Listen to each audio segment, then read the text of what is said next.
My name is Hank Kersey. I'm the military advisor for Call of Duty. You're watching GRTV. Welcome to Leipzig.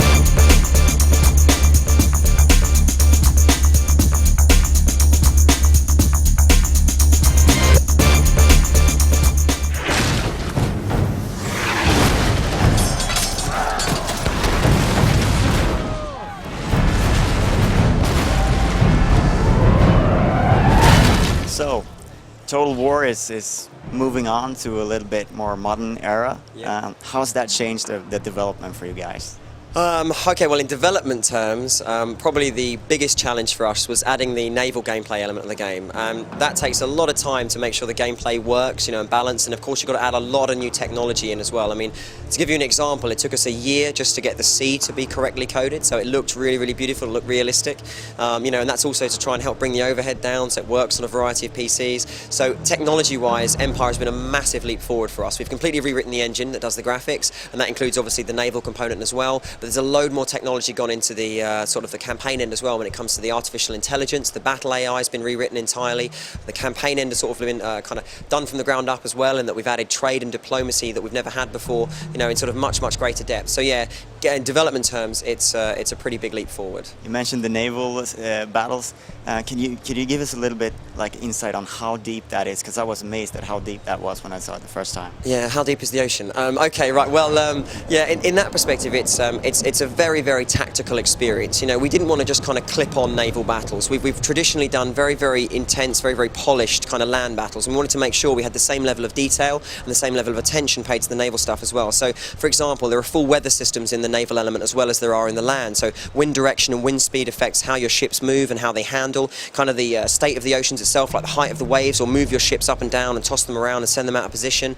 You've also got elements like driving rain and low fog and snow and so on and so forth. And all these things have an effect on the morale of the crew, the firing rate of the ships, the kind of proximity the ships can fire at, and all that sort of thing. So when you add into that the variety of ships we got, in addition to the sort of tactics and formations you can employ and the movements you can pursue as a player, it really is a very rich and sort of varied experience, and you're fighting a variety of different factions across the entirety of the world's oceans, so you'll fight in very rough conditions in the North Sea against some established European powers, for example, who will favour certain tactics and certain types of boats. You'll then go on to fight in the Caribbean against other factions, much calmer seas and clear blue skies or starry night skies, again, very good weather but very little wind. Again, making all of those kind of tactical choices as a player, the composition of your fleets, the movement of your boats, very important. So yes, it's a very in-depth and kind of, a good homage to the rest of the series, I think. Because of the physics system we put in, which is, like I say, incredibly detailed and realistic underneath the surface, whereby you can take grape shot across the deck of an enemy ship.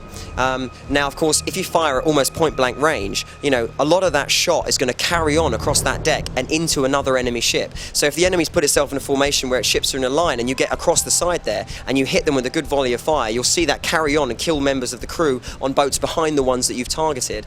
Additionally, that comes in with things like fire, for example. So if you manage to set light to a ship and it's in very close proximity to another ship and the wind is blowing in a direction across their decks, you can actually have the fire blow across from one deck onto another, and you can end up with a whole line of ships ablaze just because you've managed to get them in the right position. Of course, the same thing can happen to you if you're not careful. So now, with the move over to gunpowder, it makes our players think much more tactically about how they use their forces. So it's all about arcs of fire and range and distance, the kind of the proper use of artillery, about the movement of units around the map, and kind of positioning people properly and getting them in for maximum effect.